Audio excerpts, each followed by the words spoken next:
नमस्कार, मी विलास बडे. न्यूज 18 लोकमतच्या या विशेष कार्यक्रमात आपल्या सगळ्यांचं स्वागत. गेल्या 24 तासात या राज्यामध्ये जे गुन्हे घडले, ज्या गुन्ह्यांनी महाराष्ट्र हादरला, त्या गुन्ह्यांचा आढावा आपण घेणार आहोत. खरं तर कोरोनाच्या संकट काळामध्ये ज्या कोरोना योद्ध्यांनी आपल्या सगळ्यांचे जीव वाचवण्याचा कसोशीने प्रयत्न केला, त्यांच्या जीवावर काही लोक उठले. शिवाय मुंबईमध्ये एका सुनेने आपल्या सासूचा काटा काढला आणि तिकडे अकोल्यामध्ये एका मुलीला छेडछाडीला कंटाळून आत्महत्येसारखं टोकाचं पाऊल उचलावं लागलं. या सगळ्या घटना महाराष्ट्राला हादरवणाऱ्या या सगळ्या घटनांचा आढावा या विशेष कार्यक्रमात. सतर्क.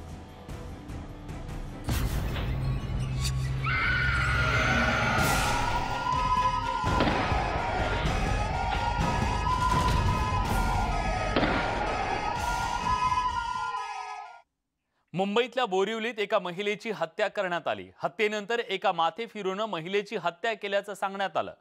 मृत महिलेच्या सुनेनं पोलिसांना चुकीची माहिती दिली. मात्र पोलिसांना एक गुप्त माहिती मिळाली आणि मग त्या सुनेचा सगळा डाव उधळून लावला. काय आहे या महिलेच्या हत्येचं रहस्य आणि सुनेनं सासूला का संपवलं, जाणून घेऊयात या खास रिपोर्टमधून. मुंबईतल्या त्या हत्येचं गूढ अखेर उलगडलं. सुनेनंच सासूला संपवलं. अज्ञातांनी हत्या केल्याचा रचला होता बनाव. बोरिवलीत राहणाऱ्या 57 वर्षीय शालूबाई लाके यांची 24 ऑक्टोबरच्या रात्री रहस्यमयरित्या हत्या करण्यात आली. त्यांचा चेहरा दगडानं ठेचून त्यांना जीवे मारण्यात आलं. अज्ञातांनी कसलंही कारण नसताना शालूबाईंना संपवलं अशी चर्चा परिसरात सुरू झाली. मात्र पोलिसांनी सर्व बाजूंनी तपास सुरू ठेवला. तपास सुरू असताना पोलिसांना शालूबाईंच्या हत्येबाबत गुप्त माहिती मिळाली. पोलिसांनी त्या दिशेने तपास केला आणि हत्याकांडाचा छडा लावण्यात पोलिसांना यश आलं. शालू यांच्या हत्येच्या काही मिनिटांपूर्वीच त्यांची लहान सून राधा ही घरातून गरबा खेळायला जाते म्हणून सांगून निघून गेली. अनलॉकच्या काळात गरबा खेळण्यावर बंधने असल्यामुळे शालू यांची सून गरबा खेळण्याच्या बहाने नेमकी कुठे गेली होती असा प्रश्न पोलिसांना पडला होता. याचबरोबर शालू यांची सून राधा हिनं घरात जो दगड आणून ठेवला होता, त्याच दगडाने शालू यांची हत्या कशी काय झाली आणि इथूनच शालू यांच्या हत्येचं गूढ उकलू लागलं. शालूबाईंची हत्या झाली तेव्हा त्यांची सून कुठे होती या एका संशयावरून पोलिसांनी सून राधा लाके हिला ताब्यात घेतलं. पोलिसी खाक्या दाखवताच राधानं सासूची हत्या केल्याची कबुली दिली. अगदी फिल्मी स्टाईल शालूनं तिच्या सासूच्या हत्येचा कट रचला. राधा ही शालू यांची सर्वात लहान सून. राधाला शालू यांनी नको त्या अवस्थेत एका परपुरुषासोबत पाहिलं. राधाचा नवरा कामानिमित्तानं शहराबाहेर गेला. तो आल्यावर त्याला सगळा प्रकार सांगेन असं तिनं राधाला सांगितलं. आता आपलं काही खरं नाही हे राधाच्या लक्षात आलं. त्यामुळे राधानं प्रियकर अण्णा माने याच्या मदतीनं सासूच्या हत्येचा कट रचला. त्यासाठी तिनं घरात एक मोठा दगड आणून ठेवला. रात्री सासू घरात एकटीच असताना गरबा खेळायला जाते असं सांगून घराचा दरवाजा उघडाच ठेवून ती बाहेर पडली. तिचा प्रियकर अण्णा माने घरात शिरला. राधानं घरात आणून ठेवलेल्या दगडानं ठेचून शालूची हत्या करून तो फरार झाला. दीपक उर्फ अण्णा मानेच्या सोबत अनैतिक संबंध होते व संशयाची सुई त्याच्याकडे आमची जात होती. आम्ही सखोल त्याच्याकडे चौकशी केल्यानंतर निष्पन्न झालं की मयत महिलेला तिच्या सुनेची आणि त्या आप्पा मानेसोबत असलेले अनैतिक संबंधांची माहिती मिळाल्यामुळे तिने तिला सांगितलं होतं की तिचा मुलगा जो बाहेरगावी होता तो परत आल्यावर मी त्याला सर्व सांगणार आहे. हे सांगितल्यामुळे मयत महिलेच्या सुनेने, सगळ्यात लहान सुनेने व तिच्या प्रियकराने मिळून कट केला व सदर महिलेचा डोक्यात दगड टाकून तिचा खून केला. गुन्हेगार कितीही सराईत असला तरीही तो काही ना काही पुरावा मागे ठेवतोच. मोठा दगड घरात ठेवल्याची चूक तिच्याकडून झाली आणि प्रियकराच्या मदतीनं सासूला संपवण्याचं बिंग फुटलं. पोलिसांनी मोठ्या शिताफीनं सासू, सून, गरबा आणि दगड यात गुंतलेल्या प्रकरणाचा छडा लावला. हत्याकांडातील मास्टरमाइंड असलेल्या दोघांनाही आता पोलिसांनी बेड्या ठोकल्यात. अजित मांढरे, न्यूज 18 लोकमत, मुंबई. सणासुदीच्या दिवसात भेसळयुक्त पदार्थांपासून सावध राहण्याची गरज आहे। पुण्यात भेसळयुक्त तेल गोडाऊनवर मोठी कारवाई करण्यात आली आहे। त्यामुळे तुम्ही बाजारात अन्न पदार्थ खरेदी करत असाल तर काळजी घेण्याची आता गरज आहे। खाद्यपदार्थ विकत घेताना सावधान। तेल तूप खव्यात भेसळ करणाऱ्या अनेक दुकानांवर कारवाई। या सणासुदीच्या दिवसात तुम्हा सगळ्यांची चिंता वाढवणारी ही बातमी आहे, कारण तुम्ही खरेदी करत असलेल्या तेल तूप खवा मैद्यामध्ये भेसळ असण्याची शक्यता आहे। कारण पुण्यात अन्न व औषध प्रशासनानं कारवाई करत भेसळ करणारे अनेक तेलाचे गोडाऊन सील केलेत। पुणे विभागात आतापर्यंत 2 कोटींच्या वर तेलाच्या गोडाऊनवर कारवाई करण्यात आली आहे आणि त्यामुळे दिवाळीच्या सणात खाद्यपदार्थ खरेदी करताना सावधानी बाळगण्याची गरज आहे। चिमणलाल गोविंदास ही फर्म आहे, खाद्यतेलाचे रिपॅकिंग करते।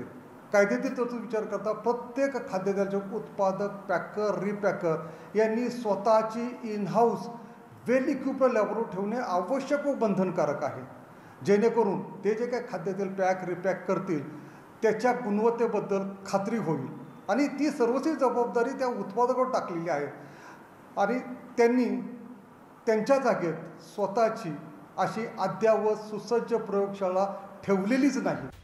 अन्न व औषध प्रशासनानं केलेली कारवाई अन्यायकारक असल्याचा आरोप पुणे मर्चंट चेंबर्सनं केला आणि त्यामुळे कारवाई करताना तपासणी करण्याची गरज असल्याचं व्यापाऱ्यांचं म्हणणं आहे। अन्यायकारक कारवाई चालू आहे ते चुकीचे आहे। दुकानातनं मालाचा सॅम्पल घ्या, तो लॅबोरेटरीला पाठवा आणि तिथून पाठवून आल्यानंतर तो फेल झाला असेल, पास झाला असेल, नापास झाले असेल त्याच्यानंतर खटला भरायला पाहिजे। पण आधीच इन्स्पेक्टर लोक येतात, माल पाहतात आणि कुठलाही चेक न होता माल डायरेक्ट अटॅच करून टाकतात। महिन्यात एखाद दुसरा 2 टँकर 3 टँकर जर असेल तर ते लॅब ठेवणं शक्य नाही आहे, ही एक गोष्ट। माल जेव्हा येतो कंपनीकडनं तेव्हा त्या मालाबरोबर तपासलेला सॅम्पल असतो। माल आल्यावर आम्ही लॅबोरेटरीतनं तो तपासून घेतो आणि मगच तो उतरवून घेऊन त्याचं पॅकिंग करतो। त्यामुळे लॅब ठेवणं शक्य नाही, म्हणजे प्रॅक्टिकली हे शक्य नाही आहे पॅकिंगच्या इथं, कारण उत्पादनाच्या ठिकाणी लॅब असते, त्याचा रिपोर्ट असतो, आल्यावर तो लॅब रिपोर्ट करून मगच माल खाली केला जातो, त्यामुळे कुठे प्रश्न राहत नाही। तेलाचं गोडाऊन नियमानुसारच सील केल्याचं अन्न व औषध प्रशासनाचं म्हणणं आहे आणि त्यामुळे सणासुदीच्या दिवसात होणारी भेसळ लक्षात घेऊन तुम्ही आम्ही सावधानी बाळगण्याची गरज आहे, एवढंच या निमित्तानं सांगणं। चंद्रकांत फुंदे, न्यूज 18 लोकमत, पुणे। याबद्दल अधिक माहिती देण्यासाठी आपले प्रतिनिधी चंद्रकांत फुंदे आता आपल्यासोबत पुण्याहून जोडले गेलेले आहेत। चंद्रकांत, सणासुदीच्या काळामध्ये दरवर्षी आपण बघतो की अशा प्रकारची कारवाई होत असते, पण अशा प्रकारे सर्वसामान्यांच्या जीवाशी खेळ करणारं हे जे रॅकेट असतं ते मात्र दरवर्षी आपलं काम सुरू ठेवतं। यांच्यावर नियंत्रण ठेवण्यासाठी ही कारवाई केली गेलेली आहे, ती पुरेशी आहे का? विलास, आपल्याला माहिती आहे दरवर्षी दसरा दिवाळी आले का हे मावा असेल, जे खव्याचे जे पदार्थ आहेत आणि तेलाची भेसळ किंवा डाळा भेसळ किंवा बेसन पीठ भेसळ, सगळे जे पीठ आहेत रवा वगैरे या संबंधी भेसळ करून हे माल विकला जातो, तांदूळ डाळ हे सगळं। तर त्यावर कारवाई करण्यासाठी मग हे प्रशासन जे आहे, अन्न प्रशासन विभाग, हे आयुक्त, त्याचा आयुक्तालय पुण्यात आहे, ते मग आपले सिग्नल कारवाई सुरू करतात। त्याच्यात अनेकदा आरोपही होतात भ्रष्टाचाराचे, त्यातनं मग तुम्ही आमच्याकडून हप्ते काढण्यासाठी कारवाई करता असा व्यापाऱ्याकडनं आरोप होतो। आज पुण्यात जो वाद उत्पन्न झालेला आहे, बेसिकली चिमणलाल गुजराती हे जे व्यापारी आहेत तेलाचं रिपॅकिंग करून ते विकतात। खाद्यतेल जे आहे ते त्यांचं छोटंसं वर्कशॉप आहे तिथेच मार्केट यार्डमध्ये। तर त्यांचं म्हणणं आहे की आम्ही जिथून माल घेतो तिथून त्या तेलाचं टेस्टिंग होतं, पण आमच्या इथं आम्ही रिपॅकिंग करतो। पण कायदा असं सांगतो आयुक्त अन्न प्रशासन विभागाच्या नियमानुसार की तुम्ही जिथं रिपॅकिंग करता तिथं पुन्हा एकदा त्याचं टेस्टिंग झालं पाहिजे लॅबमध्ये, तुमची इन हाऊस लॅब पाहिजे बेसिकली त्यासाठी। तर यांची ती इन हाऊस लॅब नव्हती, होती तरी ती ऍक्टिव्हेट कार्यान्वित नव्हती असं अन्न औषध प्रशासन विभागाचं म्हणणं आहे। म्हणून त्यांनी ती कारवाई केली आणि जवळपास 21 लाखाचा माल सील केला आणि गेल्याच वर्षी याच व्यापाऱ्यावरती 30 लाखाचा माल सील केल्याचा आरोप आहे, गुन्हा दाखल आहे, हे स्वतः अन्न प्रशासन विभागाचे सहआयुक्त जे आहेत सुरेश जाधव यांनी आपल्याला सांगितलं. त्यानंतर मग हे सगळे व्यापारी एकत्र आले दबाव टाकण्यासाठी. त्यांनी सांगितलं तुम्ही जर अशा पद्धतीने कारवाई केली तर आम्ही सगळं बंद करू. पण अन्न प्रशासन विभाग जे आहे ते ठाम राहिलेले आहे आपल्या कारवाईवरती. कायदा काय सांगतो की तुम्ही इन हाऊस जर रिपॅकिंग करत असेल तर तुम्हाला येण्यास लॅबोरेटरी पाहिजे तिथं, हे त्याचं खाद्य तेलाचं टेस्टिंग करण्यासाठी. त्यामुळे तुम्ही त्याला एक्सक्यूज घेऊ शकत नाही. आणि म्हणतात नाही आमचं छोटं वर्कशॉप आहे, छोटे युनिट आहे, आम्हाला ते परवडत नाही लॅब ठेवणं. मग लॅब ठेवली नाही हा गुन्हा आहे की या तेलामध्ये भेसळ केली गेली हे उघडकीस आलंय हा गुन्हा आहे. तेलामध्ये भेसळ केली की नाही अजून उघडकीस यायचंय, त्याला वेळ लागतो. ते सगळे राज्याच्या लॅबोरेटरीतनं त्यातनं रिपोर्ट यायला. मग ते जर भेसळ असेल तर ती कारवाई जी सील केलेली आहे ते सगळं माल जप्त होतो आणि गुन्हा दाखल होतो. पुढची सगळी कायद्याची प्रक्रिया सुरू होते. मग गेल्या वर्षी जी कारवाई करण्यात आली होती ती भेसळयुक्त होतं तेल की काय, त्याचा रिपोर्ट काय आला? हो, गेल्या वर्षीची भेसळयुक्त होती. म्हणूनच अन्न औषध प्रशासन विभागानं गेल्या वर्षीच्या कारवाईवरून त्यांच्यावर गुन्हाही दाखल केलाय. तशाच पद्धतीने यावर्षी ती कारवाई झाली. तर या वर्षीचे सगळे व्यापारी आहे जो चिमनलाल गुजराती यांचं म्हणणं आहे की तुम्ही अगोदर टेस्ट करा, रिपोर्ट येऊ द्या, नंतर आमच्यावर कारवाई करा. आम्ही आणलेला माल जो सीझनला आता आम्हाला विकायचा आहे, दसरा दिवाळी आहे, ते तुम्ही टेस्टिंग करण्याच्या आधी हा माल का सील करता असं त्यांचा आरोप आहे. त्यातनं मग हे आरोप प्रत्यारोप झाले. तरी पण अन्न औषध प्रशासन विभाग आपल्या कारवाईवरती ठाम आहे. त्याच्यामुळे हा थोडा वाद निर्माण झालेला आहे व्यापारी आणि अन्न प्रशासन विभागामध्ये. हे झालं या कारवाईचं. आणि दुसरं आता या अन्न प्रशासन विभागाने हे जे माव्याचे पदार्थ आहेत, खाद्यपदार्थ, मलाई, बर्फी, हे सगळे यांना केंद्रीय कायद्यानुसार टॅगिंग करणं कंपल्सरी केलंय. बेस्ट बिफोर यूज म्हणजे ज्याला आपण डेट म्हणतो, या तारखेपर्यंत वापरणं हे चांगले खायला, नाही तर ते खराब होतात. ते आता सगळ्या दुकानदारांनी लावलेलं आहे. पण त्यातही अनेक भेसळीचे प्रकार होत आहेत. त्यामुळं हे लोकांचं म्हणणं असं आहे तुम्ही अशी सीझनल कारवाई करण्यापेक्षा कायमस्वरूपी जर यात सातत्य ठेवलं तर असे वाद निर्माण होणार नाही. त्यामुळे हे अन्न प्रशासन विभागाने फक्त दसरा दिवाळी आला किंवा सण आले की तोंड दाखवलं टार्गेट पूर्ण करण्यासाठी कारवाई करणं हे कितपत योग्य आहे, कंटिन्युटी ठेवली पाहिजे या कारवाईमध्ये. निश्चितच. आणि याबद्दल खरं तर जर अशा प्रकारे कोणी भेसळ करत असेल आणि सामान्यांच्या जीवाशी खेळ करत असेल तर त्यांच्यावर कठोर कारवाई होणं गरजेचं आहे. केवळ कारवाई, तोंडदेखली कारवाई केली जाऊ नये ही सुद्धा सर्वसामान्यांची अपेक्षा आहे. धन्यवाद चंद्रकांत, तुम्ही दिलेल्या सगळ्या सविस्तर माहितीबद्दल. एक छोटासा ब्रेक घेतोय. ब्रेक नंतर आणखी काही महत्त्वाच्या घडामोडी. कुठे जाऊ नका, पहा फक्त न्यूज 18 लोकमत.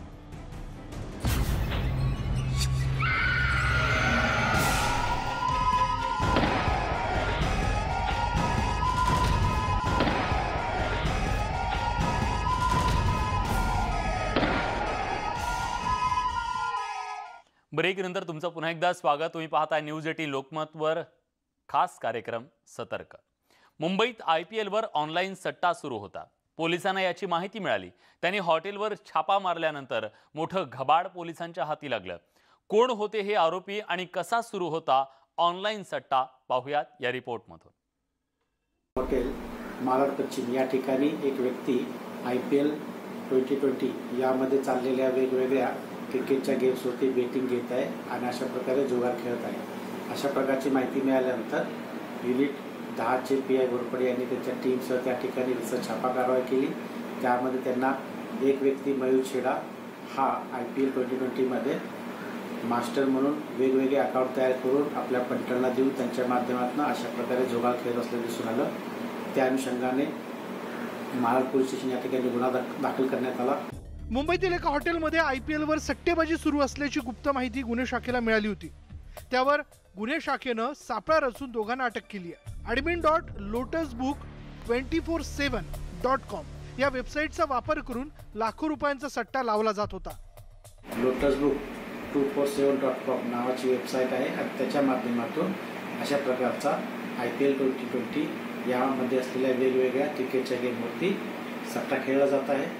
यामध्ये अटक केलेला व्यक्ती हा एक मास्टर असून त्यानं 40हून अधिक लोकांना अशा प्रकारे वेगवेगळे अकाउंट बनवून त्याचे ID आणि पासवर्ड दिलेले आहेत आणि स्वतः तो सुपर मास्टर याच्याकडून अशा प्रकारचे त्याने मास्टरची ID घेतलेली आहे. या सट्टेबाजीत आणखी किती आरोपी आहेत आणि किती लाखांचा आतापर्यंत सट्टा लावण्यात आलेला आहे याचा तपास सध्या सुरू आहे. त्यांच्या चौकशीतून मोठा रॅकेट समोर येण्याची शक्यता आहे. अजित मांढरे, न्यूज 18 लोकमत, मुंबई. नवी मुंबई महानगरपालिकेच्या कोरोना आयसोलेशन वॉर्डमध्ये रुग्णाच्या नातेवाईकांनी सशस्त्र हल्ला केला। हल्लेखोरांनी रुग्णालयातील व्हेंटिलेटर, डायलिसिसच्या मशीनची प्रचंड नासधूस केली, तोडफोड केली। शिवाय सुरक्षा रक्षकांना मारहाण करून डॉक्टर आणि नर्सेसना धक्काबुक्कीही केली। कोरोना योद्ध्यांवर गुंडांचा हल्ला। नवी मुंबईतल्या हॉस्पिटलची तोडफोड। व्हेंटिलेटर, डायलिसिसची प्रचंड नासधूस। आधी नाशिक, नंतर बीड आणि आता नवी मुंबई। शहरं बदलली पण कोरोना योद्ध्यांवरचे हल्ले काही थांबत नाहीयेत। ही दृश्य आहेत कोरोनाच्या संकट काळात आपला जीव धोक्यात घालून लोकांचे प्राण वाचवणाऱ्या योद्ध्यांवर गुंडांनी केलेल्या हल्ल्याची। नवी मुंबईतील वाशीतल्या मनपा हॉस्पिटलमध्ये मंगळवारी 48 वर्षीय व्यंकटेश सूर्यवंशी यांचा उपचाराच्या दरम्यान मृत्यू झाला।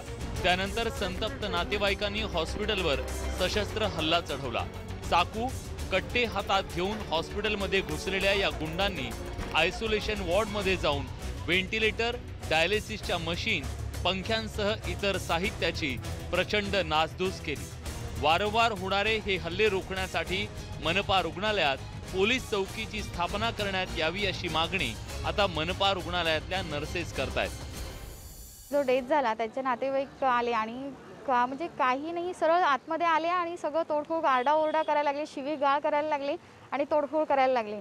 त्याच्यानंतर लेडीज नातेवाईक आले, 3 नातेवाईक, त्यांनी मारामारी करायला लागली आणि खूप घाणघाण शिवाय वगैरे द्यायला लागले आम्हाला। जेवढं करता येईल पेशंटसाठी तेवढं करतोय, तरी पण यांचं एक्सपेक्टेशन समजत नाही। आणि त्याच्यानंतरही आम्ही चांगलं केलं तरी ॲडमिनिस्ट्रेशन तेच म्हणते नाही तुमची चुकी असेल, तुम्ही त्यांच्याशी सरळ बोललो नसेल। पण कितीही चांगलं सरळ बोललं म्हणून ते लोक जर आमच्याशी प्रत्येक वेळेला अरेरवीनं बोलत राहिले तर की एखादा प्रत्येक व्यक्ती किती कंट्रोल ठेवेल स्वतःवरती।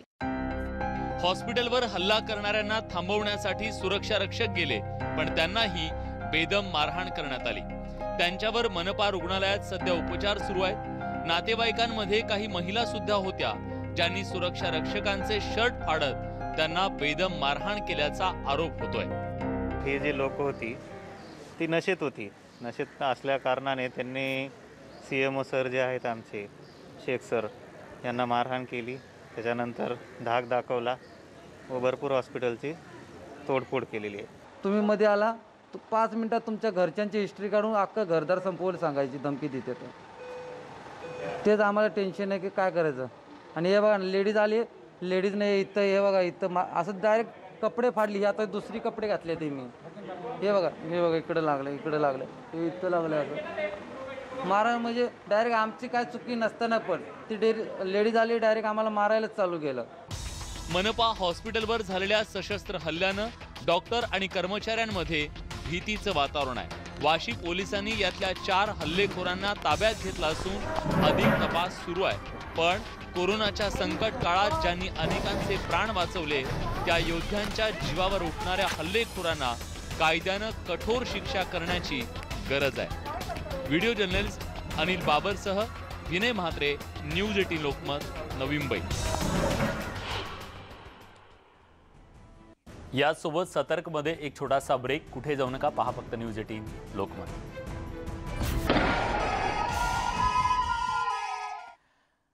ब्रेक नंतर अकोल्यातली एक धक्कादायक घटना। विनयभंगाची तक्रार दिली म्हणून तरुणीला आरोपींकडून धमकी देण्यात आली।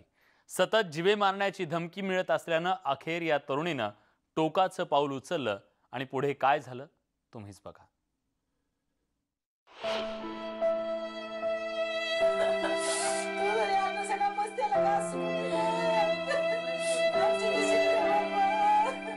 या मातेचे अश्रू काही केल्या थांबण्याचं नाव घेत नाहीये, कारण त्यांच्या मुलीनं जीवन संपवलंय। आपल्या पोटचा गोळा जगात नाही यावर त्यांचा अजून विश्वास बसत नाहीये। त्यांच्या शेजारी राहणाऱ्या नराधमानं मुलीचा विनयभंग केला, त्याची तक्रार कुटुंबियांनी पोलिसात दिली। पोलिसांनी आरोपींविरोधात विनयभंगाचा गुन्हा दाखल केला।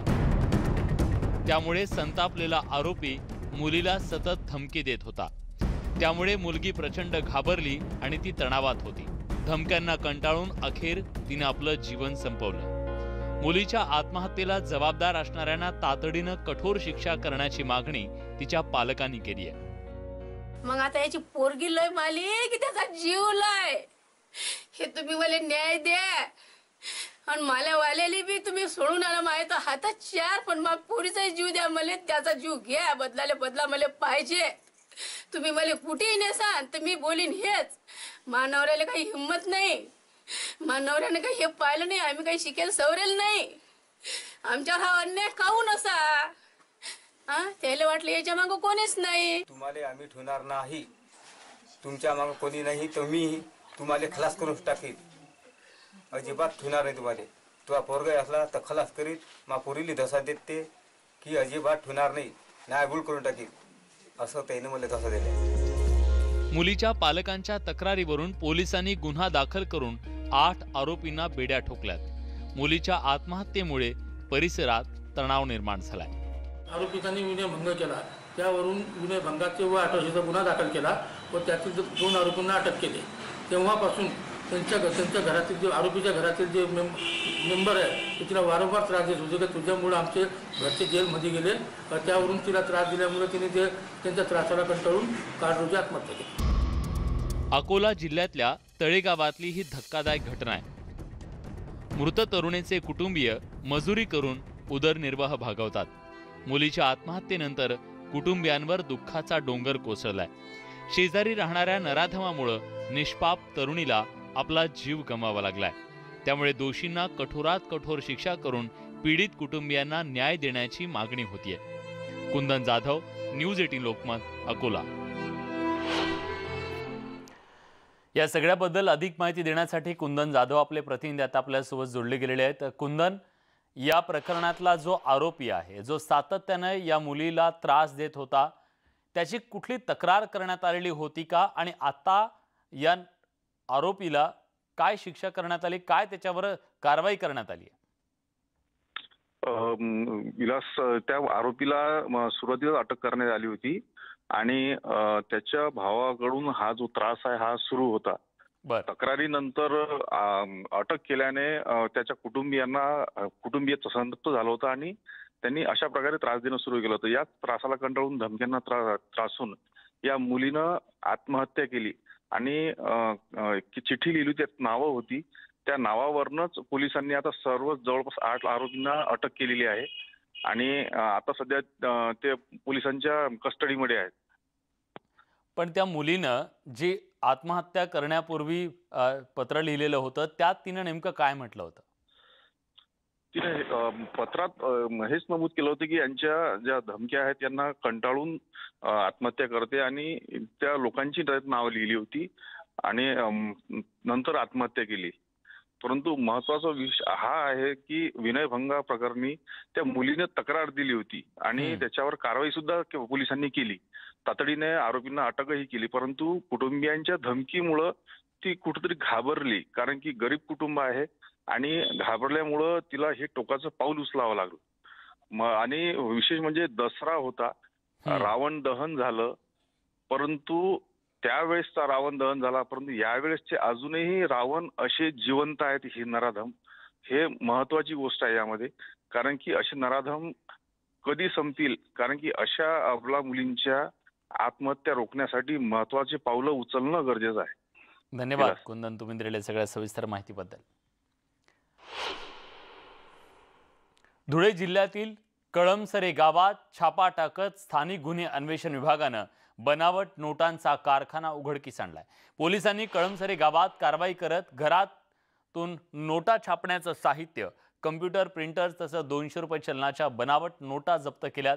शिरपूर तालुक्यातल्या कळमसरे गावात बनावट नोटा छापल्या जात असल्याची गोपनीय माहिती स्थानिक गुन्हे अन्वेषण विभागाचे पोलीस निरीक्षक शिवाजी बुधवंत यांना मिळाली. दरम्यान माहितीच्या आधारे LCB पथकासह शिरपूर पोलिसांनी कारवाई केली, छापा टाकला. यावेळी संशयित संतोष बेलदार यानं घरातून पळून जाण्याचा प्रयत्न केला, मात्र पोलिसांनी त्याला ताब्यात घेत अटक केली आहे. यावेळी पोलिसांनी घराची झडती घेतली असता संतोष बेलदारचे वडील बेसिनमध्ये बनावट नोटा जाळत असताना आढळून आलं. बनावट नोटा प्रकरणी चौघांविरोधात शिरपूर पोलीस ठाण्यात गुन्हा दाखल करण्यात आलाय। काल दिनांक 27 ऑक्टोबर रोजी आमच्या स्थानिक गुन्हे शाखेचे इन्चार्ज PI बुधवंत यांना काही गोपनीय माहिती मिळाली आणि त्या माहितीच्या आधारे शिरपूर शहर पोलीस स्टेशनमध्ये PI शिरपूर आणि त्यांच्या टीम आणि LCBच्या टीमने रेड केली। त्यामध्ये एका ठिकाणी बनावट नोटांचा कारखाना असल्याचं आम्हाला निष्पन्न झालं। काही नोटा तिथे डिस्ट्रॉय करायचा देखील प्रयत्न केला गेला आहे, तर ते काही नोटांचे अवशेष आणि राख देखील आम्हाला त्या ठिकाणी मिळाली। तसंच आपण पाहत आहात की नोटा प्रिंटिंग करण्यासाठी लागणारं साहित्य म्हणजे कोरे कागद असतील, काही PCA प्रिंटर्स आहेत, हे देखील आम्हाला त्या ठिकाणी असं टोटल 48,360 रुपयांचा मुद्देमाल तिथून बरामद केलेला आहे। 2 आरोपी आमच्या ताब्यात आहेत। 2 आरोपींना त्याच्यामध्ये टोटल 4 आरोपी असून 2 आरोपी फरार आहेत। त्याचा शोध आम्ही घेत आहोत। लवकरात लवकर ते देखील अटक होतील। याबद्दल अधिक माहिती देण्यासाठी दीपक बोरसे आपले प्रतिनिधी धुळ्याहून आता आपल्यासोबत जोडले गेलेले आहेत। दीपक, कधीपासून हा सगळा त्यांचा प्रकार सुरू होता, कधीपासून हे सगळं सुरू होतं आणि पोलिसांना याची कशी खबर लागली? विशाल, एकूणच पाहिलं तर धुळे जिल्ह्यातला शिरपूर हा जो परिसर आहे आणि शिरपूर तालुका नेहमीच गांजा, बनावट दारू वगैरे या सगळ्या प्रकारासाठी आधी चर्चेत होता। मात्र आता थेट बनावट नोटा या ठिकाणी बनवल्या जात असल्याचा धक्कादायक प्रकार समोर आला आणि एकूणच खळबळ उडाली। धुळ्यातलं जे स्थानिक गुन्हे अन्वेषण विभाग आहे, या विभागाचे जे पोलीस निरीक्षक आहेत शिवाजी बुधवंत यांना आधी याची एक गोपनीय माहिती मिळाली होती। गावातला एक व्यक्ती अशा पद्धतीनं बनावट नोटा चलनात आणतोय आणि तो कदाचित तो छापतो, अशी एक गोपनीय माहिती त्यांच्याकडे होती।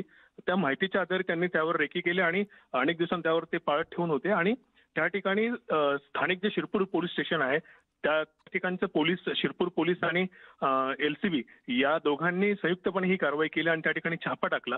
प्रत्यक्षात ज्यावेळेस त्या घरावर छापा टाकला त्या घरामध्ये नोटा छापण्यासाठी जे काही अद्ययावत मशिनरी लागतात, म्हणजे जसं प्रिंटर असेल, कॉम्प्युटर्स असतील, त्यावर वेगवेगळे रंगीत प्रिंटर्स आहेत आणि त्याचं संपूर्ण साहित्य। अगदी जर नोटा जर आपण पाहिल्यात तर ज्या चलनातल्या 200च्या नोटा आहेत अगदी हुबेहूब या नोटा छापल्या गेलेल्या आहेत। त्यामुळे अतिशय धक्कादायक हा प्रकार आहे आणि अनेक दिवसांपासून हा सुरू होता।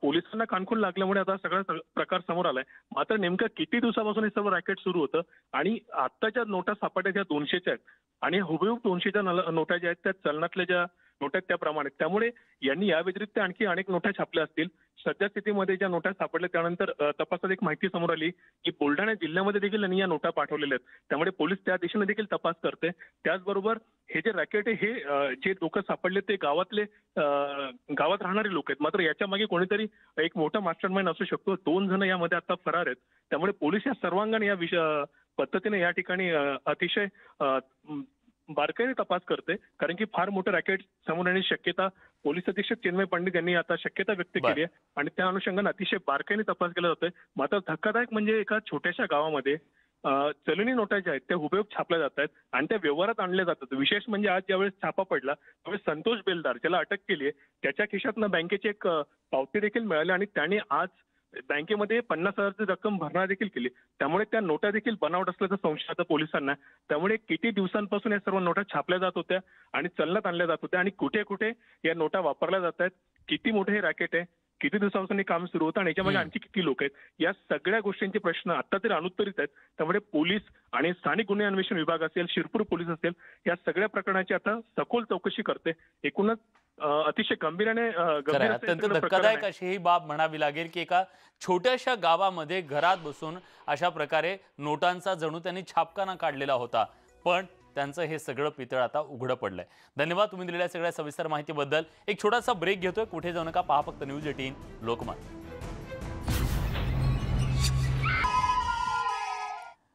ब्रेक नंतर तुमचं पुन्हा एकदा स्वागत। तुम्ही पाहताय न्यूज 18 लोकमतवर सतर्क।